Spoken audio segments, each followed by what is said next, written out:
Hello, my dear and very near students. Welcome back, all of you, on my YouTube channel Inspiration Science Class.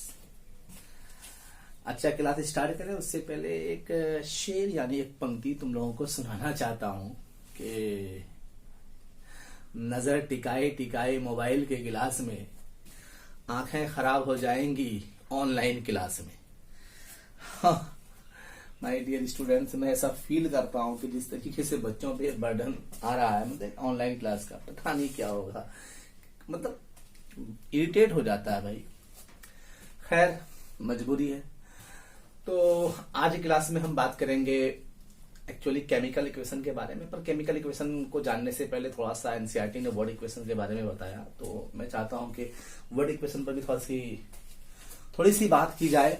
तो बिना delay किए आओ class को करते हैं स्टार्ट। और बस यही तुम लोगों से एक रिक्वेस्ट है कि कोई परेशानी हो, कोई बात हो तो बताओ कमेंट्स करके, और कैसा तुम लोगों को क्लास लगता है यार वो भी बताओ। एक्चुअली तुम्हारे कमेंट्स जो है ना, हमें एक पॉजिटिव एनर्जी देते हैं। तुम नहीं समझ सकते उस बात को।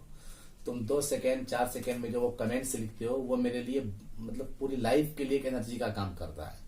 तो वो आपके 4, 5, 10 सेकेंड मेरे लिए काफी मायने रखते हैं। तो आई होप तुम जरूर जो है कि कमेंट्स करके बताओगे जी। Thank you. आओ, तुम जैसा कि बोर्ड पे देख भी सकते हो कि लिखा हुआ पहले से ही वर्ड इक्वेशन। क्या होता है ये वर्ड इक्वेशन, है ना।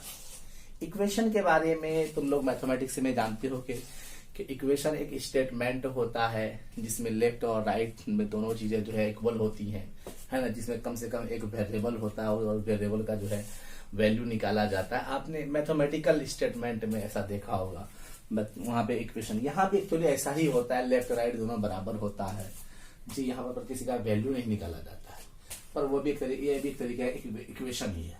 पर वर्ड इक्वेशन की बात करें तो क्या है, सबसे पहले तो हमें ये समझना चाहिए कि केमिकल रिएक्शन तो ऑलरेडी हम जान चुके हैं। तो एक्चुअली हम ये भी जानते हैं कि हम साइंस पढ़ रहे हैं। साइंस का मतलब नॉलेज तो गेन करना ही है, पर साइंस हमारी लाइफ को जो है इजी करता है।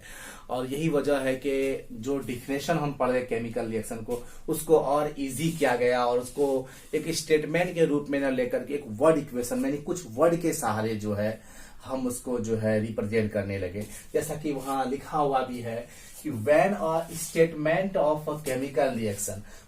स्टेटमेंट क्या होता है ये मैं तुम लोगों को नहीं बताऊंगा। मैं चाहता हूं कि तुम भी अपने स्तर से बताओ, कमेंट्स करके बताना कि स्टेटमेंट किसे कहते हैं। हाँ, अगर आप 9th क्लास पढ़े हो तो मुझे याद है कि 9th क्लास मैथमेटिक्स में वहाँ अंतिम में जो वो जो होता है, क्या तो उसको कुछ बोलते हैं, तो उसमें लास्ट में दिया हुआ है, इसमें रामानुजन के बारे में दिया हुआ है। तो वहां पे उस स्टेटमेंट क्या चीज होता है उसको बताया गया है।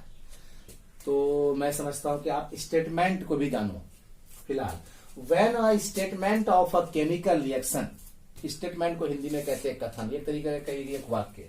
तो केमिकल रिएक्शन के एक वाक्य को, एक स्टेटमेंट को इज रिप्रेजेंटेड, जब रिप्रेजेंट किया जाता है इन द शॉर्ट टर्म्स, बहुत छोटे से टर्म में जब रिप्रेजेंट किया जाता है, या हम कह सकते हैं कि वर्ड्स में, है ना, टर्म्स न करके वर्ड्स में, तो it's called a word equation. बहुत तरीके से हम इसको कह सकते हैं कि when the reactant and the products are represented in the form of the some special words, it's called word equation।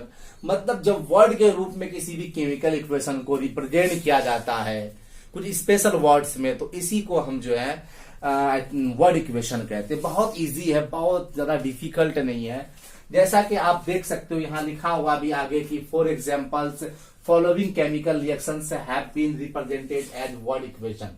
तो जो नीचे दिया गया केमिकल रिएक्शन है वो वर्ड इक्वेशन को रिप्रेजेंट कर रहा है। एग्जाम्पल के तौर पर हमारा जो पहला एक्टिविटी है एनसीईआरटी के फर्स्ट एक्टिविटी मतलब आप केमिस्ट्री का देखो तो क्या है, कहता है कि एक मैग्नीशियम रिबन है, उसको सैंड पेपर से जो है आप साफ करो, फिर उसको जो है बर्निंग करो उसका, है ना। तो क्या देखते हो, तो उसको कोई स्टेटमेंट के रूप में क्या लिखा जाएगा कि when a magnesium ribbon is burned in the presence of the air then magnesium oxide is formed. अगर इस स्टेटमेंट को देखेंगे तो बहुत सारे वर्ड का इस्तेमाल हुआ है। जैसे हम बोल रहे हैं कि वेन भी एक वर्ड है, ए भी यहाँ एक वर्ड के रूप में काम कर रहा है। तो वेन अ मैग्नीशियम रिबन, यहाँ भी एक वर्ड आ गया। तो मतलब बहुत सारे वर्ड है, पर इतने वर्ड में ना कुछ स्पेशल वर्ड्स में हमको रिप्रेजेंट करना।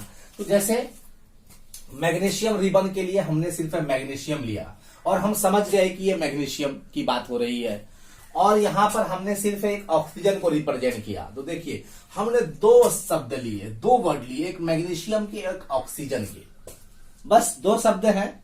और देखिए काम हो रहा है कि मैग्नीशियम प्लस ऑक्सीजन, इसका मतलब क्या हुआ, हमको समझ में आ गई बात कि मैग्नीशियम जो है ऑक्सीजन के प्रेजेंस में जल रहा है, और इसके जलने के बाद इसका जब बर्निंग हुआ तो क्या बना, मैग्नीशियम ऑक्साइड बना। इंशाल्लाह हम एक्टिविटी पर भी यार बात करेंगे, टेंशन मत लो। इसमें बहुत सारे सवाल आते हैं कि जैसे ये जो है ड्रेसिंग लाइट के फ्लेम के साथ जलता है, व्हाइट कलर का जो है कि मैग्नीशियम ऑक्साइड का जो एक पाउडर प्राप्त होता है। तो कुछ ऐसे सवाल एक्टिविटी के बेस पर भी आपको एग्जाम में आते हैं, और जहां तक मेरी समझ है कि सीबीएसई बोर्ड के क्वेश्चन अब बहुत ही एक तरीके से टफ लेवल के आते हैं, उतने इजी भी नहीं रहे। और आज के इस समय में अगर कोई बच्चा 350 भी नंबर लाता है तो बिहार सीबीएसई में तो मैं समझता हूँ काफी मोस्ट जीनियस स्टूडेंट्स माने जाएंगे वो आज के युग में। अब सीबीएसई वो नहीं रहा जो पहले था, अब बहुत टफ है। खैर, मेहनत करने वालों के लिए कुछ भी मुश्किल नहीं है। तो मैग्नीशियम ऑक्साइड का फॉर्मेशन हुआ, तो यहां पे आपने एक और दो और एक तरीके से कर सकते हैं, तीन वर्ड में आपने इस पूरे केमिकल रिएक्शन को रिप्रेजेंट कर दिया। उसी तरीके से आयरन, लोहा, स्टीम आप समझ सकते हो, भाप है ना, वाटर वेपर, जब उससे रिएक्ट कराते हैं तो फेरोसोफेरिक ऑक्साइड बनता है। फेरोसोफेरिक ऑक्साइड क्या होता है वो तुमको थोड़ा समझाना चाहेंगे।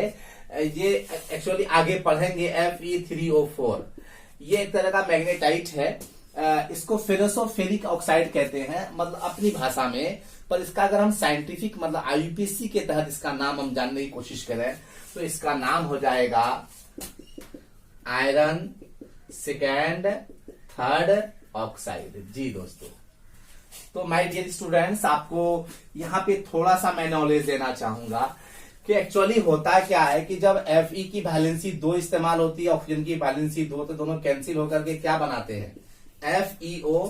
और चूंकि यहाँ पर आयरन की वैलेंसी 2 इस्तेमाल हुई तो इसको पढ़ा जाएगा आयरन सेकेंड ऑक्साइड। आप समझ रहे हो ना जी, आयरन सेकेंड ऑक्साइड। और अगर से Fe की वैलेंसी 3 इस्तेमाल हुई और ऑक्सीजन की वैलेंसी 2, तो ये बन जाएगा Fe2O3, और इसको पढ़ा जाएगा आयरन थर्ड ऑक्साइड, है ना। क्यों, क्योंकि इसमें आयरन की 3 वैलेंसी इस्तेमाल, आयरन की वेरिएबल वैलेंसी होती है, 2 भी होती है, 3।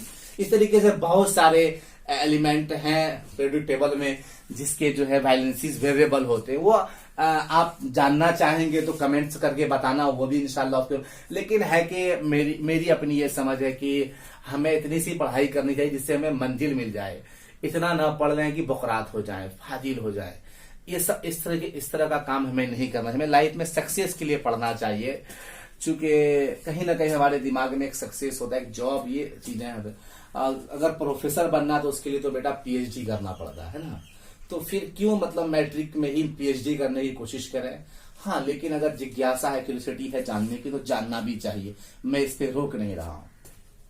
खैर, अब यहाँ पे एक चीज देखो, आयरन की 2 वैलेंसी इस्तेमाल हुई तो आयरन सेकेंड ऑक्साइड, आयरन की 3 वैलेंसी इस्तेमाल हुई तो आयरन थर्ड ऑक्साइड। अब इन दोनों को जरा सा मिला दो तो क्या बन गया, Fe3O4। और ये भी एक तरीके से कंपाउंड के रूप में काम करता है, इस वजह से इसका नाम हो गया आयरन सेकेंड थर्ड ऑक्साइड। मेरे ख्याल से बातें समझ में आई होगी, लेकिन कॉमन भाषा में इसको फेरोसोफेरिक ऑक्साइड क्यों कहते हैं, आइए इस चीज को भी समझते हैं। पहले जब पुराने जमाने में जो है अगर कम वैलेंसी इस्तेमाल होती थी तो उसके लास्ट में OUS अस लगता था, और जिसकी वैलेंसी ज्यादा इस्तेमाल होती थी उसमें इक लगता था। जैसे तुमको बताना चाहेंगे, इसका अगर हम अपनी मतलब पुराने जमाने के अकॉर्डिंग इसके नाम जानने चाहें तो इसका नाम हो जाएगा फेरस ऑक्साइड। जी, चूंकि इसमें वैलेंसी कम इस्तेमाल हुई है तो आयरन, तो आप समझते हैं ना जी, तो फेरस ऑक्साइड। और चूंकि यहां पर मैक्सिमम वैलेंसी आयरन की 3 इस्तेमाल हुई है तो इसमें फेरिक ऑक्साइड। और ये दोनों को एक साथ मिला करके मतलब पढ़ा जाता है फेरोसोफेरिक ऑक्साइड। तो मुझे लगता है कि आपको वो चीज समझ में आ गई होगी बात। और एक्चुअली इस रिएक्शन को अगर हम वर्ड में स्टेटमेंट के रूप में डालें तो कैसे पढ़ा जाएगा? When iron is treated with the steam और water vapour then ferrosoferric oxide and hydrogen gas is formed. इतना हाइड्रोजन गैस आर फॉर्म्ड, इतना लंबा एक वर्ड मतलब एक इक्वेशन आएगा। तो इसको हमने किसमें डाल दिया है? वर्ड में डाल दिया है। तो वर्ड के ढांचे में हमने सिर्फ आयरन का इस्तेमाल किया, इज एम आर वो समथिंग वैन वगैरह उसको हमने नहीं डील किया। इससे हम शॉर्ट कर लिए इसको और हमने स्टीम डाला और जो Fe3O4 बना उसको फेरोसोफेरिक ऑक्साइड और हाइड्रोजन। उसी तरीके से और भी है, एल्युमिनियम सल्फेट है कि when aluminium sulphate solution is when calcium is dipped into the aluminum sulfate solution then calcium sulfate is formed and aluminum is displaced। तो ये एक तरीके का एक स्टेटमेंट होगा इस रिएक्शन का, लेकिन हमने इसको वर्ड में डाल दिया। तो हमने देखा कि एल्युमिनियम सल्फेट के सॉल्यूशन में कैल्शियम को डाला गया, तो उनके बाद जो है उसने कैल्शियम ने यहाँ पे एल्युमिनियम को डिस्प्लेस किया और कैल्शियम सल्फेट बना और एल्युमिनियम जो है अलग हो गया। तो ये एक वर्ड इक्वेशन है। तो मुझे लगता है कि आप लोगों को वर्ड इक्वेशन समझ में आ गया होगा।